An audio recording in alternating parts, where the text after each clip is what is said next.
Alright, so the new developer discussion has come out. So I was busy doing a bunch of chores, and then my friend in Discord, Mr. Rem, informed me and tagged me on my own personal Discord, and this just came out. Now, let us go over with this installment of Genshin news to see what new possible quality of life features we're going to be getting in version 4.3. So let's see, what do we have? We have optimized artifact management and optimized enhancement screen. I'm not going to be reading everything, I'm just going to speed on to see what we have. The Archon Quest Requiem of the Echoing Depths requires travelers to head to the Chasm, but the location will be locked until travelers have completed the corresponding world quest, which allows them to enter and continue the pursuing Archon Quest.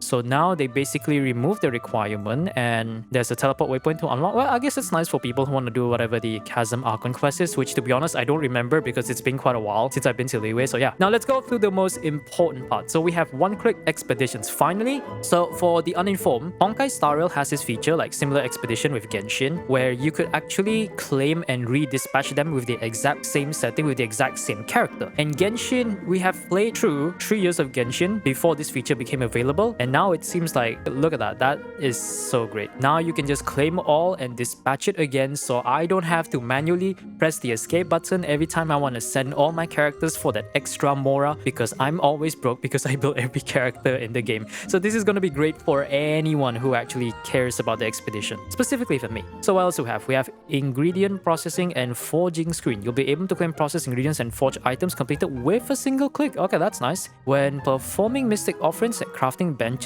you'll be able to add, is this a strongbox? I think this is a strongbox. You'll be able to add multiple artifacts in batches with a single click. You can also claim, in the future version, you can also claim in a single click. Okay, this is some really nice quality of life stuff that I'm seeing. Now, I think this is probably the best one. Optimize artifact management. As the journey goes on, the number of artifact sets you can collect will continue to increase. To help travelers quickly find and manage artifacts, a significant optimization has been made to the artifacts filler function. Automatic locking and quick unlock functions have been added to inventory into artifact screens, so you can automatically lock and unlock artifacts according to the requirements. I've heard about this from the rumors, and from what I can see, it seems to be like the loot filter system that you would see in MMORPGs, except for Genshin's case, it would be specific towards artifact. And from what I can see here, let's look at the GIFs.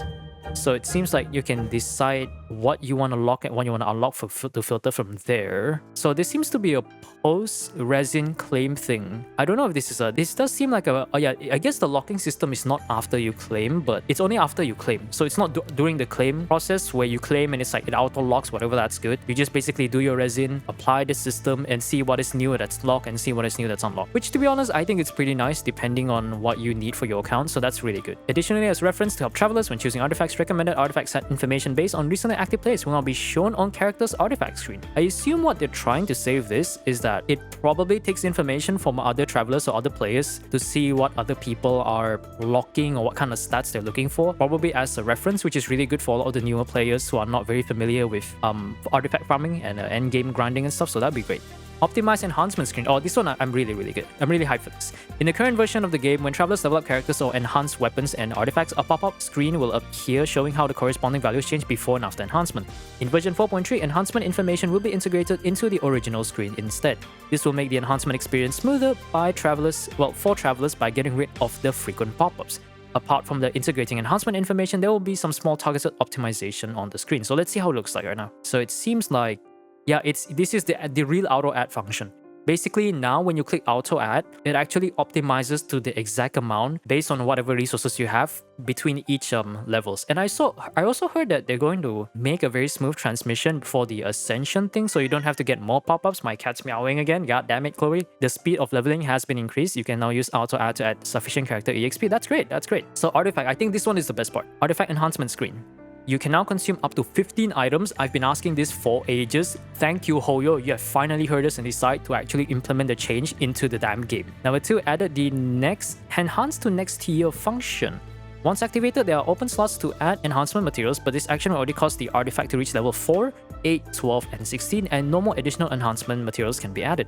In settings, the settings, you can choose whether or not 5-star artifacts can be auto-added. Okay, that's cool. So essentially now you have like, not only do we gain more slots, 15 slots compared to the previous, I think it was 6, right? Either 6 or 8 or something. I don't quite remember. I think it was 8. Initially we had 8 slots, so now not only do we have double the amount of slots for artifact enhancement, now there's an auto-add feature to go to the next level, so you don't have to press auto-add enhance again and again and again. So this is really good. And the weapon enhancement screen, I think this one refinement, it's a very small quality of life thing, but it's really, really nice. Basically, rather than refining one refinement level at the same time, you can basically like just have 4 slots and just refine a refinement 1 weapon to refinement 5 immediately. And it seems like they also increase, you can consume up to 40 items when enhancing weapons. So they're trying to make the experience of leveling up a lot of things in the game much easier, and I think that's a W. Now what is this?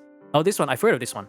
So basically, you know how every time you do a domain, and after you claim one, you are sent back all the way to the beginning and you have to run all the way to the center. So the reload spot, they basically change it so that you spawn directly in front of the start challenge key, or the start challenge giant red key that you see there, which is especially great for a lot of people. Like I said, quality of life features are really great, and this is going to save a lot of time, especially for anyone who's trying to grind materials to level up their characters, their talent levels, or even their artifacts. And this is just a big W, man. Let's see, what other optimizations have I not seen? The way enemy avatars are displayed in the handbook. You can also select cancel navigation. That honestly, I don't know why they didn't add this, because I'm sure some people have had this, that where you navigate towards a boss and then you want to stop navigating because you don't want to see the pop-up on your map, but you can't click the cancel navigation button. I don't know why, but thank God they added that.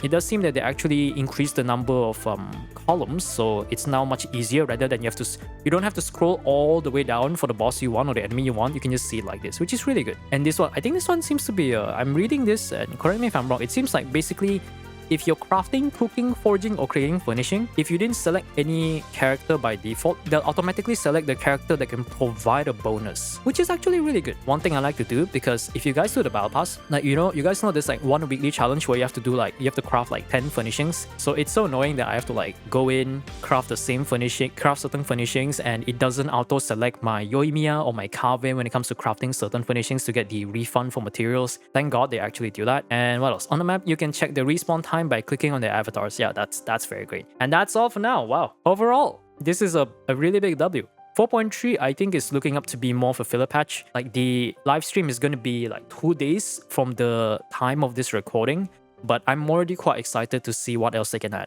I know a lot of people are excited for characters, but let's be honest, guys, new characters isn't going to fix the game. Quality of life changes will. Anyway, so let's just quickly summarize. So we have one-click claims for a lot of different features, a redispatch feature for expeditions, an artifact filter system in your inventory, which is really good, easy level up screens, character level up screens, weapon level up screens, weapon refinement screens, and we also get more slots for all of these overall. And then other optimizations is just cancel navigation for enemies you're navigating from the handbook, more rows, so it's much easier for you to look through the enemies or the domains or whatnot. I don't know about domains, but I think it's probably for the enemies. And the best part, probably a respawn timer when you click the boss icon on the map. And this is especially useful if you're trying to bring a specific character and bring them like to level 80, so you don't have to like sit there and look at your phone for like 2 to 3 minutes or do whatever for the next 2 to 3 minutes waiting for the boss to respawn. So I think overall this is gonna be some huge quality of life updates. Personally, I am probably the #1 person, maybe the #1 Genshin content creator. I'm gonna boast that right now.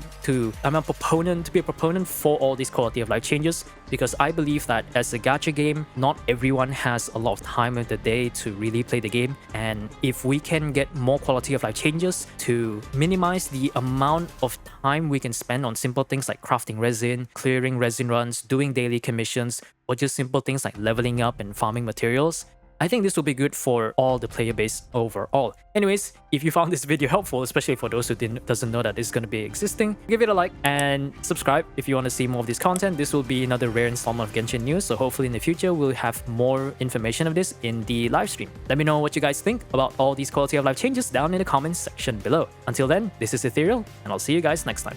Peace out.